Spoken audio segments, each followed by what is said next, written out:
நம்முடைய கர்த்தர் கற்பித்த ஜெபத்திலே மத்தேயு 6ஆம் அதிகாரம் 10ஆம் வசனத்திலே சொல்லியிருக்கிறார், உம்முடைய சித்தம் பரலோகத்தில் செய்யப்படுவது போல இந்த பூமியிலும் செய்யப்படுவதாக.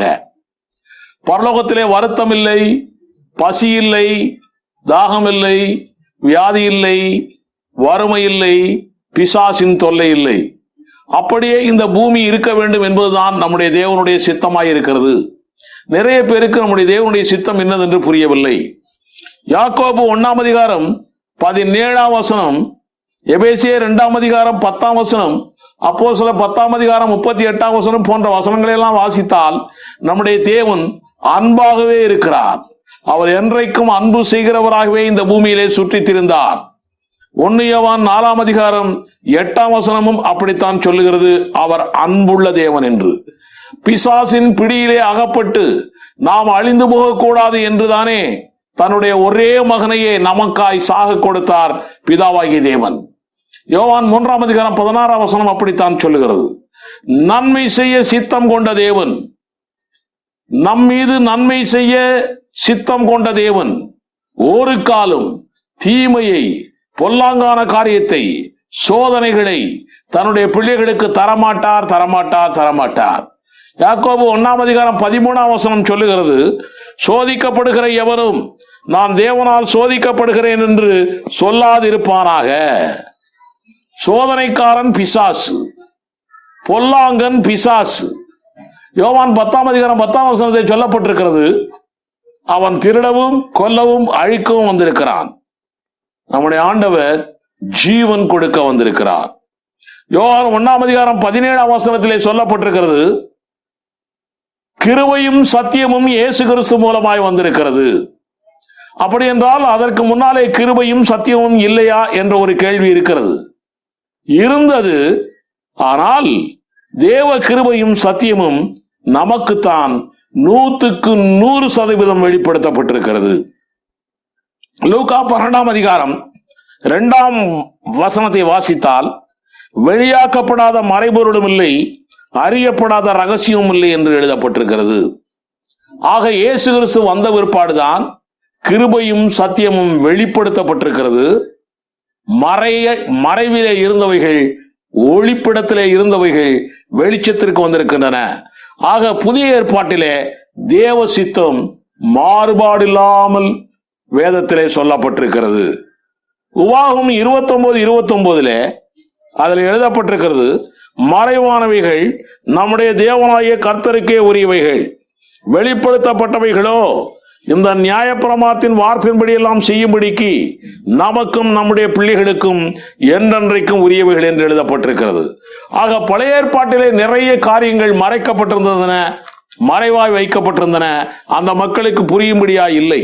ஆனால் புதிய ஏற்பாட்டிலே நிறைய காரியங்கள், சத்தியம் நமக்கு முழுமையாய் வெளிப்படுத்தப்பட்டிருக்கிறது.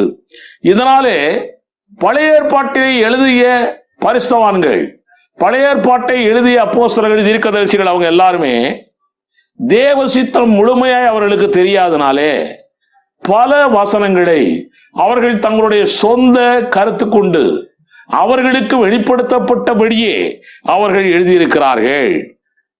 அந்த வசனங்கள் தேவ சித்தத்திற்கு முரணாய் இந்த புதிய ஏற்பாட்டு காலத்து மக்கள் வாசிக்கும் பொழுது நமக்கு தெரிகிறது. உதாரணத்துக்கு நான் 1-2 சொல்லுகிறேன்.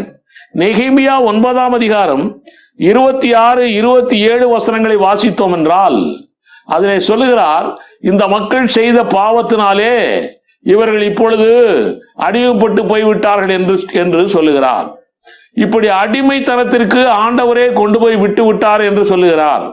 அதற்கு பிறகு அங்கே அடிமைத்தனத்திலிருந்து அவர்கள் அழும் பொழுது அவர்களுடைய குரலை கேட்டு அவர்களுக்கு உதவி செய்ய கர்த்தர் வருகிறார் என்று சொல்லுகிறார். ஆக இதிலிருந்து என்ன தெரிகிறது? பிள்ளையும் கிள்ளி விட்டு தொட்டிலையும் ஆட்டி விடுகிறது போல ஒரு நாரதருடைய பணியை போல நம்முடைய ஆண்டவரை நெகேமியா எழுதியிருக்கிறார். காரணம் என்ன?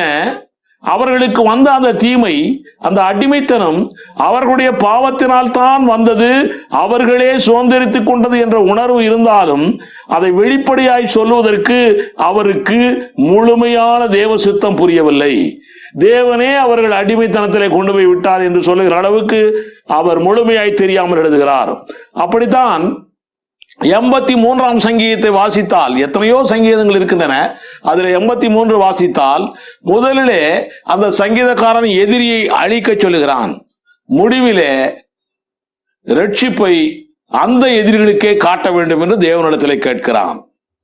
மத்தேயு 5ஆம் அதிகாரம் 44ஆம் வசனத்திலே இயேசு கிறிஸ்து சொன்னபடி பகைவருக்கும் அன்பு காட்ட வேண்டும் என்று அவர் சொல்லி இருக்கிறார். இப்படிப்பட்ட காரியம் சங்கீதம் 83 எழுதிய சங்கீதக்காரனுக்கு சரியாய் புரியவில்லை. யோபு 1ஆம் அதிகாரம் 21ஆம் வசனம், 2ஆம் அதிகாரம் 20ஆம் வசனம், 19ஆம் அதிகாரம் 8 முதல் 10 வசனங்கள், இப்படி பல வசனங்களை எல்லாம் வாசித்திருந்தால் யோபு தேவ சித்தம் புரியாமலே பல காரியங்களை பேசிக் கொண்டிருக்கிறார்.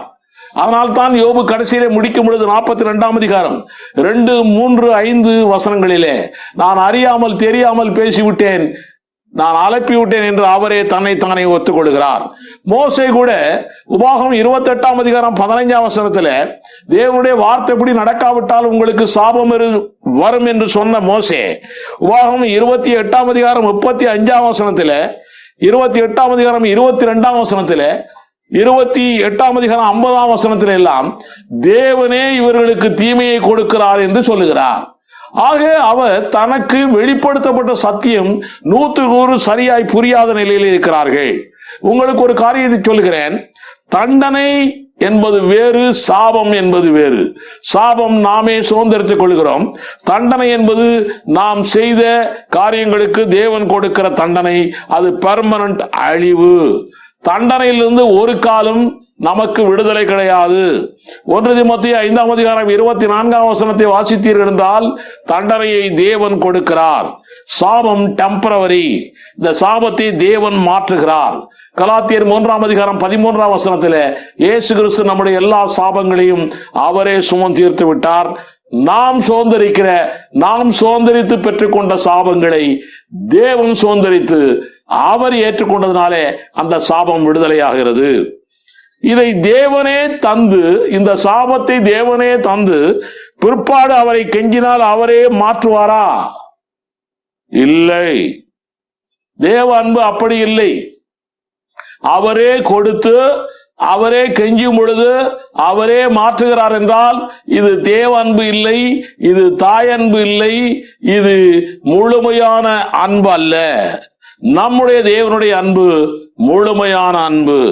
இயேசு கிறிஸ்து மூலமாய் முழுமையாய் வெளிப்படுத்தப்பட்ட தேவ சித்தம், இயேசு கிறிஸ்து மூலமாய் முழுமையாய் வெளிப்படுத்தப்பட்ட கிருபை, இயேசு கிறிஸ்து மூலமாய் முழுமையாய் வெளிப்படுத்தப்பட்ட சத்தியம், இவைகளெல்லாம் அறியாமல் எடுத்த எடுப்பிலேயே பழைய ஏற்பாட்டு புஸ்தகங்களை எல்லாம் படித்துவிட்டு அதிலே தீமை, பொல்லாங்கு, இப்படியெல்லாம் நடக்கிறது, இதெல்லாம் தேவன் செய்கிறார் என்ற வார்த்தைகளை வாசித்துவிட்டு நிறைய பிரசங்கியார்.